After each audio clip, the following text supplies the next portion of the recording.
Hello, Cosmic Bunny here. So, decided to review this new point-and-click game, which is kinda refreshing. It feels old, but at the same time it feels fresh. And here's why. Before I start, don't forget to click that like button, of course, and maybe, just maybe, subscribe. And you can also catch me on Twitch, of course. So, yeah, let's begin. Crowns and Pawns is a new point-and-click adventure game from a small studio, from a small country. And guess what? It's good. It offers traditional point-and-click gameplay, beautiful graphics, and challenging yet logical puzzles. You play as Milda, a Lithuanian girl living in Chicago. Suddenly, she receives a message from Lithuania that her grandpa died and she inherited his house. So, she needs to travel to Lithuania to get the house and sign some papers, otherwise the house will be sold in an auction in 2 weeks. And here's where Milda's journey begins. If you play the demo, you probably know that something happens when Milda arrives to Lithuania and visits the house. There was a break-in and suddenly it becomes a mystery story where Milda tries to uncover the truth about her grandpa and his secrets.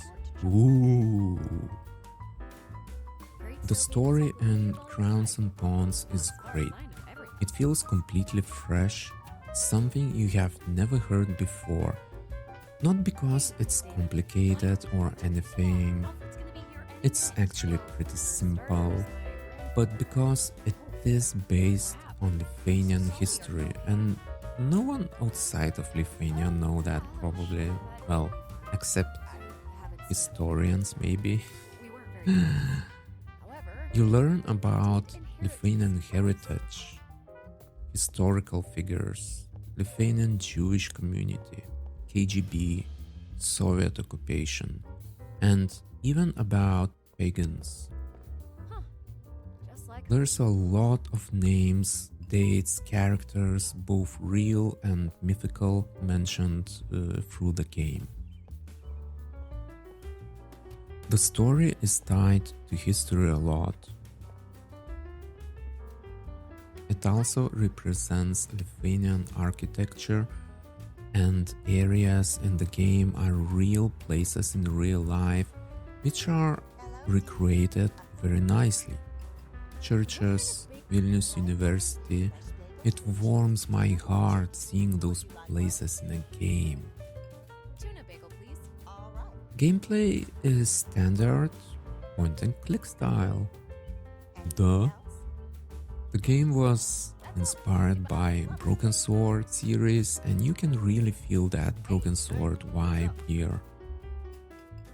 The artistic style is similar, the story is similar too in a way, like digging in the past, looking for mysterious artifacts, religious figures, and everything else is done in a similar style.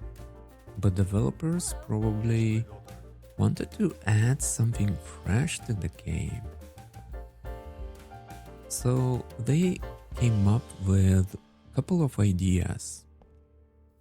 We all know that the genre is barely alive. I am a fan of the genre since maybe 1998 or something, and I still play these games. Sometimes I replay old games just because they are fun and they bring good memories, and they age well, like the first two Broken Sword games. They still look pretty damn good today. So, it has two features, but I still think these features are completely new. First feature is that you can customize the main character's appearance. You can change Milda's haircut, shirt, pants, shoes, and also bracelet, earrings, and a necklace. This seems like an important feature, but it's nice to have it. And some of it might be needed to solve some puzzles. Second feature, you can actually choose who Milda is in her life, like her profession. There are 3 professions in the game: psychologist, photographer, and a programmer. This will give you a certain item, and depending on your choice, it will have impact on solving some puzzles in different ways. This feature is simply amazing and shows that after decades of barely changing gameplay of the genre, you still can find new features to add to make it fresh without changing the core of the game. As always, you will need to talk with people, go through dialogue options to solve puzzles or learn important information. There also are optional dialogue choices which could lead to some funny moments. Speaking of funny, jokes in this game are simply awesome. I can't remember when was the last time I had such a good laugh. Although at least one joke is made for Lithuanian players only. But hey, if someone is really enjoying this game, maybe they will Google the answer considering that rich content. Puzzles are pretty tough sometimes, but in the end they are logical. Unlike in many other games of the genre where some puzzles just make zero sense. Looking at you run away? Here everything makes sense and is well thought. You just need to pay attention to everything, every little detail. Most importantly, never give up. The game isn't long. Don't go looking for a walkthrough, just use your brain. If you are tired, just take a break. You'll need to use items, examine them, combine them. On top of that, you have your phone so you can call people or text them. There are also objectives and clues on your phone which you can combine.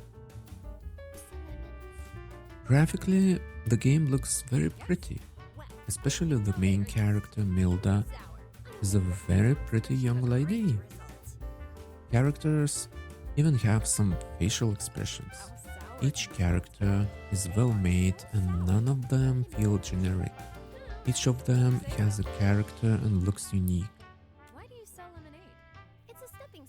Character models are very well done. Usually I prefer 2D characters, but in this game 3D characters actually look good. So the game should age pretty well, in my opinion. Environments are nicely drawn and are work of art, but I wish they would be a bit higher resolution. It all looks perfectly fine until camera zooms in for the dialogue.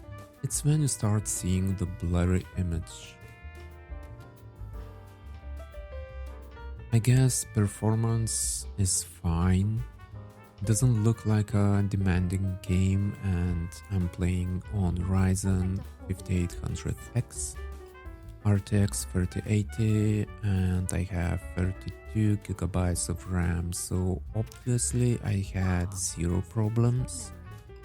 But unfortunately I can't check up how the game runs on weaker systems. In my opinion, this game should be potato friendly. One thing I didn't like is that you have zero graphics options. Of course, they are not needed except at least one, which is windowed mode and resolution change. Come on guys, it's 2022, that's not acceptable. One thing I didn't expect from a tiny studio making a niche game was voice acting. It adds so much to the game, and the best part is that the voice acting is actually good. The characters sound extremely good and voice dialogues makes the game more lively. Music maybe isn't very remarkable. It isn't bad by any means, but it isn't something which will sound in your head for the rest of the day after you quit the game. You will not go to Spotify to look for the music or something. It's just good to hear, it's okay, it's well done, but it's nothing special. But hearing it in the game, it creates a nice vibe and makes the game a little better, because sound is really important in games. So, overall, this is an excellent point-and-click game. Maybe it's a bit short, but I rather have less content but quality content instead of having a bunch of copy-pasted characters which say one line and some half-assed 50 different locations. I prefer this. It has that broken sword smell and original story accompanied by great puzzle design, good voice acting and pretty graphics. A must play for any point-and-click adventure fan. So, this is it guys. Now go buy the game or at least add it to your wish list. And if you find this video useful, if you enjoyed it, click that like button, subscribe, and you also can catch me on Twitch where I stream variety of games. Also check the links in the description, and thank you for watching, and I hope to see you next time.